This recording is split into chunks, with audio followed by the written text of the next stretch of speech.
It's a brand new week. Good morning and welcome to Smell the Coffee, your favorite morning talk show with your favorite hosts, Diana Master and Aina Riza Quayo. Good morning, my beautiful lady in yellow. Good morning, my darling. How are you doing? I'm fantastic. I can't complain. Can't complain. It's No, raining, it's nice raining. cuddle weather. Cuddle weather. You know what I thought now? I thought baby making weather. It's this time. It's this time. Be careful. It's this time. You should be careful. Avoid cuddles actually in this weather. Good advice It's a from trap. me. It's a trap. Stay away from cuddles, according to Aina. So we were talking just now about men crying. Like this morning, you saw a tweet that said men can't cry; they have to be robots. Yeah. And we actually started having a men discussion can't talk about their mental health about issues. their mental health issues. But like just for jokes, just for vibes, like before we get into the serious stuff, do you think, like, what would you think if your husband doesn't cry for you on your wedding day? Actually, I don't know what I would think. Would I even think anything? I think you would think something for me. You'll be like, oh, Chomi, I can't believe your husband didn't cry. If it was my husband, his side of the family won't eat. No, really. If he doesn't cry, his side of the family is not eating, because I am the best thing in your life. Like, you're about to marry the best thing. Zimbabwe's national You're about treasure. to marry Zimbabwe's national treasure. How can you not cry? I don't think I'll think anything. Maybe I'll be disappointed, but only if like people come at me and be like, oh my gosh, show me, why did your husband not cry? Does he not love you? Maybe I'll take those sentiments seriously to heart. But if no one says anything, then Bakoto, I'm already married. Yeah, it's fine. No, I'm sorry. My man's, he You has gotta to cry. cry. You gotta cry. You gotta be like, I can't believe this. Like, you gotta have a young asthma attack because you can't breathe because the excitement is so much. Wow, that's too dramatic, but okay. To each their own, right? To each their own. But on a serious issue, though, I do think that men need to cry. Yeah, I think everyone, regardless of your sex or gender, you should be able to express your emotions, you know, without fear of being judged. Yes. Just be vulnerable, live well, talk how you want to talk, laugh when you want, cry when you want, and so forth. Yeah. Personally, I love a man that cries. Obviously, I'm not talking about crybaby. I love soft men. Obviously, I'm not talking about a crybaby, like you cry over every little thing. But you know, I've never seen a man who cries over everything. Like, I've seen a lot of women who cry over everything. Okay, I would say I'm also those type of people. I cry almost like over everything, but like, I've never seen a man. If I'm happy, I'll cry. If I'm sad, I'll cry. If I'm overwhelmed, I'll cry. If maybe someone says something to me, I'll cry. Yeah, but like... Crying is good. It's an outlet. Because the thing is, most people keep their emotions bottled up, and that in turn is going to cause some explosive behavior. Because imagine it's like a cool drink bottle, right? Like you keep shaking it. When you finally open it up, it's just going to explode. Yeah. And that's like emotions and feelings and stuff. So if you don't talk about it, if you don't cry about it, for example, we've seen, like with African men especially, someone in their family passes away. They're told you're the man of the house. You gotta keep a straight face. You gotta be strong, whatnot. But deep down, it's hurting him. Yeah. So if he comes and he cries, like, I'm gonna be like, it's okay, baby, let it out, let it out. You know? But why are you smiling? Diane, what's so funny about... It's not funny, but it's sweet that you trust me with your emotions, you know, like you trust to be this vulnerable around me, you know, like you're not putting up a front. So yeah, but we will be back after the break with our top stories, and we will speak of a man that actually cried as he was walking down the aisle to marry his con artist of a wife. Stick around.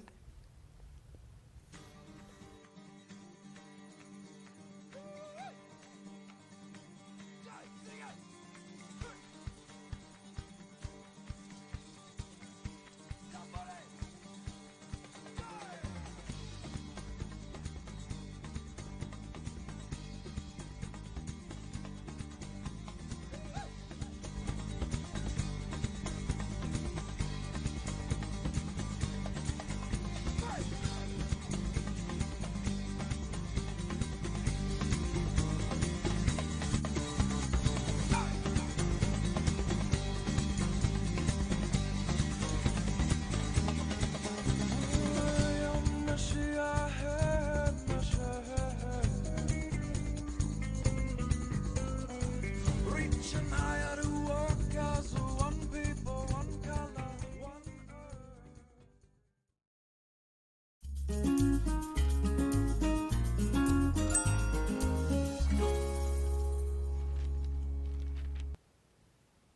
Now, starting off our top stories this morning, former Miss Rwanda reveals how Thabo Bester and Dr. Nandipa tried to lure her to Cape Town for a $3 million Netflix gig. Former Miss Rwanda Jolly Mutesi has revealed how Facebook rapist Thabo Bester and Dr. Nandipa Magudumana tried to lure her to Cape Town for a fake $3 million per annum presenting opportunity on a Netflix show. The fake show would be alongside reality star Kylie Jenner and musician Drake. Mutesi, who is also an entrepreneur and a former Miss Rwanda 2016, was approached through Arum Holdings, which listed Magudumana as CEO and Bester under the alias of TK Nkwana as chairman. Mutesi took to Twitter after reading about Bester in the media and detailed how she had received an invitation to come to South Africa last September for a $3 million deal. Mutesi questioned why they had chosen her, to which the company responded saying that they needed an East African for the show and she apparently was the right profile. Mutesi said she was skeptical despite her excitement over the opportunity, which would potentially give her a huge platform to launch herself to the world and show her potential, as well as a 3-year contract where she would be paid $3 to $4 million US per year. She said, as a hustler believes in the Holy Bible, my instincts told me to look through it with a fine-tooth comb. I requested the company profile, official invitation, and hotel booking, presented it to the authorities to seek advice, and help me to know how legit it was. The due diligence was done, and I was advised not to go because everything found about the company was screaming scam, said Mutesi. Yo, these two are true con artists. They're a match made in hell. Like, what? 3 million. But the thing is, Netflix with Kylie Jenner and Drake. Thereby Kylie Jenner and Drake, you should have known. For $3 million US a year. That's a lot of money. That is a lot of money. I would have taken it without, due diligence. To be honest, I would have jumped at that opportunity. No, my mom always says to me, if something seems too good to be true, it probably is. The problem is, the way I was raised, I blame my mom because sometimes I can't even enjoy the nice things in life, because I'm like, what's in it for you? This seems like a scam. Why are you doing this for me? That type of situation. While you also don't have this type of money sometimes. So I'm just there like if this was me, because of how my mom raised me, immediately I was going to be like, no, you're lying. I wouldn't even need to do due diligence. I would have taken it, fam. I would have called you, Chomi, we're within our bag. I would be there like, colleague, are you sure? I would have been so excited. I would have gone on Twitter and on some, I'm proud to announce. That's why I'm asking you 2 months later. You're proud to announce what's happening. What's happening? I'm the first to Google anything. Really? There was a time I was almost like someone tried to scam me. But like I said, because of my mother, everything I take it with a pinch of salt. So it was basically like someone that was like, oh, hi, I saw you. You're so beautiful. I want to send you the latest iPhone and what. And I'm like, for what? For what? You just met me. And then he was like, no, I'm going to use this shipping company. And I'm like, why not use FedEx or DHL? And then he was like, I'm going to use this. Immediately, I Googled that. And what comes up first, I was conned through this shipping company. The person was using this name. Just Google. Google will tell you. Google will tell you. I learned something new today. Now still sticking with Thabo Bester and Miss Magudumana, a quick search on Facebook, and it turns out that Katlego has been missing since last year in March 2022.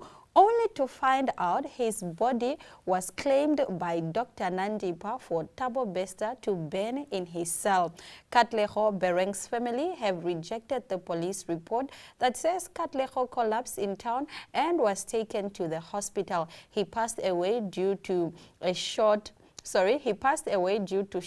of blood and was taken to the government mortuary where Dr. Nandipa might have claimed his body from. Now the family is saying Katlego was murdered either by Thabo and Nandipa or by someone else, but they are not buying the story that he collapsed in town. So now A katlego is the person whose body was burned in the cell. And that was claimed to be Yes, Thabo Bester. Bester. Yebo. I'm sorry, I have to say, These two people are evil, sorry. they're evil, but I have to say, I'm glad that, you know, the court is going to punish them for tampering with a dead body because you are disrespecting the dead. How are you going to burn something? Imagine, Katlego's father even tweeted that the government has failed. I cannot believe it was my son's body that has been burned after he had gone missing. Imagine. This boy was missing.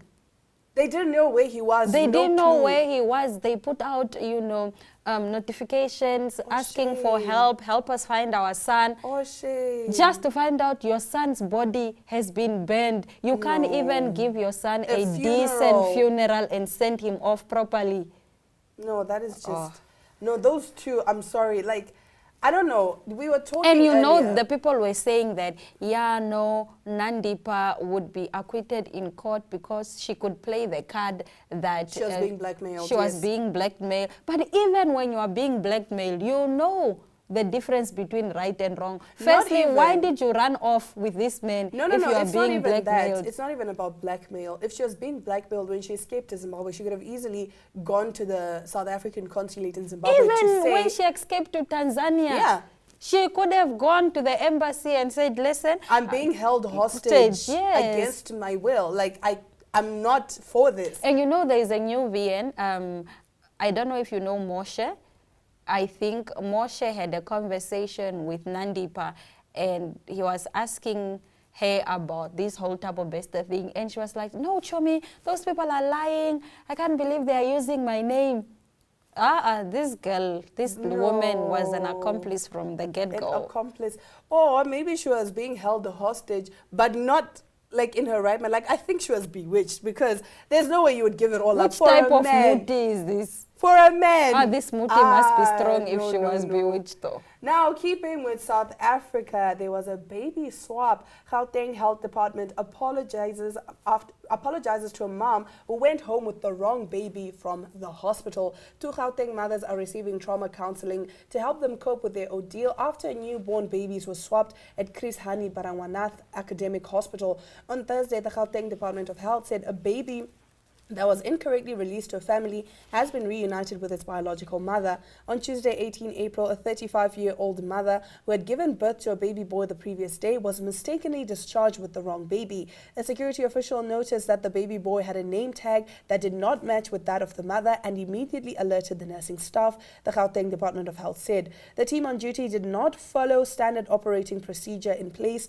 within the hospital when discharging the mother and the baby. When the matter was further looked into, it was confirmed that the mother was discharged with the wrong baby. I would lose my mind. Honestly. I would lose my mind. Like, what type of incompetence is this?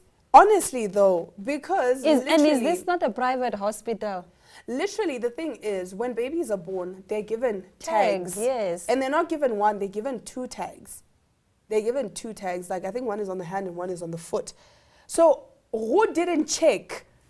Like, it's literally as simple as just checking the name If I on the leave tag. any hospital with the wrong baby, I'm suing. I am suing. I'm suing. There's actually a case in Nigeria where a couple left with the wrong baby, right? And so this man, as the baby grew up, the man was like, this is not my baby, you know? And he asked the wife, and the wife was adamant. She's like, I didn't cheat on you. This is your child. Yeah. He went, took a DNA test. A DNA test. It's not the baby. It's not his baby. And it's he was also like, not tell the me. woman's baby. And she was like, no, you know what? I'm also going to take a DNA test. Only for them to realize that the baby was not theirs. The hospital had switched babies. And then so now they were doing research and they found out that their actual biological child was in foster care. Oh. So they were working on suing the hospital. Yes, as they should. Because that's traumatic. That's unfortunate, yo. Yeah, anyway, let's close it up. In our next story, Kiki Palmer is speaking out on her sexuality, and she is saying, I've always felt like I was a little bit of everything. And that's on Free Women Per Let's just leave it at that. Yes, She looks yes. gorgeous. She does look gorgeous, and she just gave birth to a baby. I don't know, is it a baby boy, baby girl? I am not sure. I don't follow her like that. Like that, nah? I Yeah. also don't follow her like that. But I mean, hey, to each their own. You know, we live in a time where you can literally be whatever you want. Definitely. And you are free to choose whatever you want to be. Yep, that is on per. Now we move over to our next segment. We'll bring you an exciting interview. Stay with us.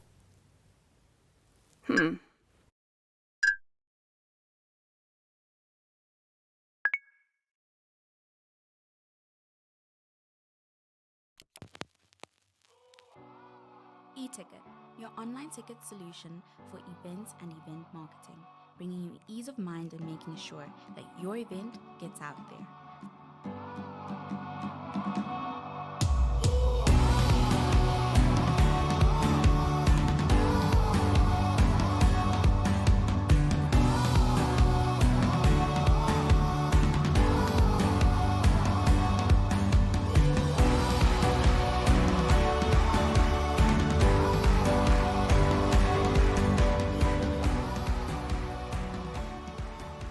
For more information, contact events@nhcom.na.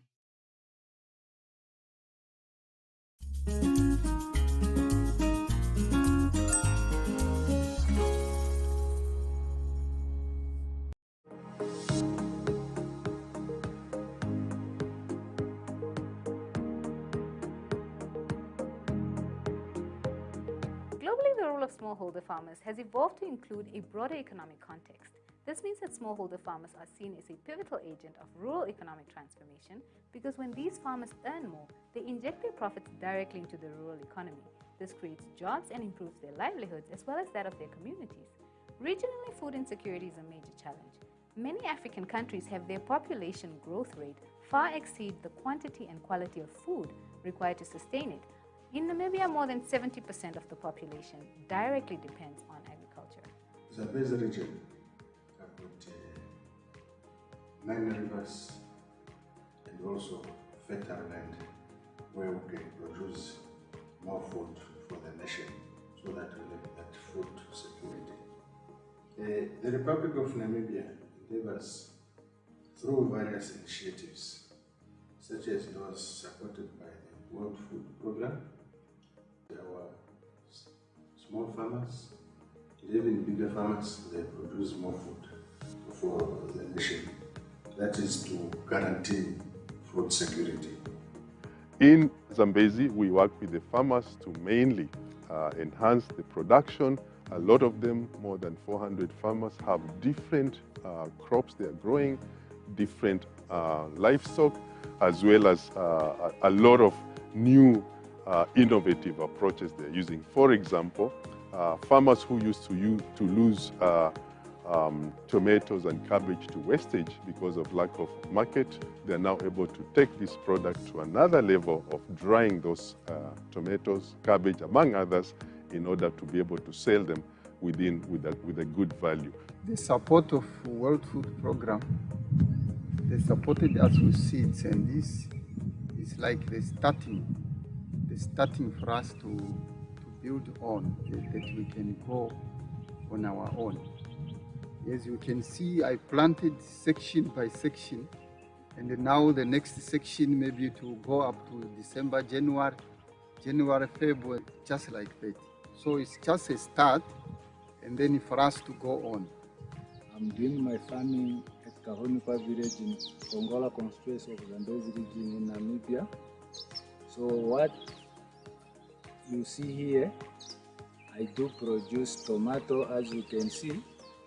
I also do produce onion, cabbage, and also green pepper in small quantity. But the three that I've mentioned is something that I do on a large scale. Also, on a daily basis here at the farm, what we do everything from land preparation. When I wake up in the morning with my other farm workers, we make sure that what we have on the ground is watered. I also wake up in the morning checking for some insects. We do pest control, and we do also fertilization. To achieve zero hunger by the year 2030, the United Nations World Food Programme in Namibia strategically positioned its country plan to strengthen national food systems and enhance digital services for food security. A national integrated program for rural transformation was developed using a multi-sectoral approach, combining resources to create effective programs for agricultural innovation and production, employment creation, small and medium enterprise development, trade facilitation, market access, as well as value chain development. This was a problem that was identified when we worked with the farmers during a market day event last year, and the only way to help them is to link them to the markets through expos, market days, as well as introducing them to new partners who can also introduce e-commerce solutions, which we are doing now with private sector. Farmers Market Day, which was supported by World Food Programme in 2021. Now, as farmers, we are now exposed to various markets, both local in the region, in Namibia, also the country at large. I personally also believe that we will also export to foreign markets like our neighboring Zambia. My name is Esther Mukela from the Zambezi region in Katima Mlilo. I'm a student at the Zambezi Vocational, majoring in crop production. I'm doing my internship here at the Kopano area farm, and I love doing agriculture. Agriculture is the base, is the source of the country. It boosts the economy and so forth. As for me, agriculture is something I do with passion. And I'd like to thank the World Food Programme for enriching this area with equipment, the knowledge, and everything. And thanks to them, I can do more, and I've learned more than doing it in theory, but in practical. I have that experience thanks to them. What we achieved here through training and the seeds which we are given by World Food Programme is that we sell to our local people, like the street vendors and also the supermarkets like Shaka, Kamunu and Spa. As a supermarket, we prefer to buy fruits and vegetables from local farmers as a way to prevent post-harvest losses and to boost local economic growth.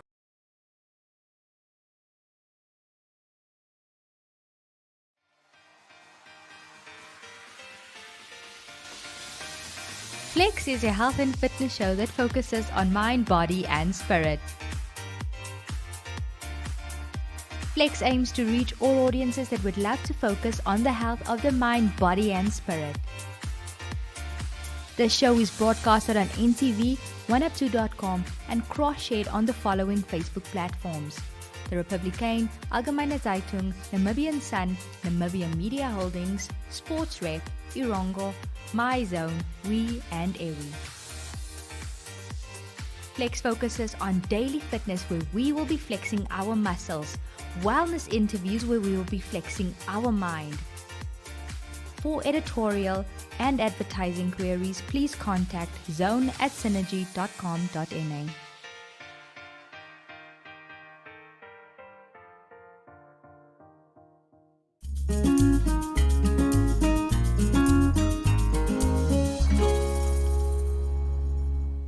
Well, that brings us to the end of yet another exciting episode. But before we sign off, remember it is Tourism Expo Week. Yep. Remember the Carnival of Flames performance taking place at the Expo on Friday, the 28th of April. It is sure to be loads of fun. You can catch Anna and myself there, and we hope to see you there.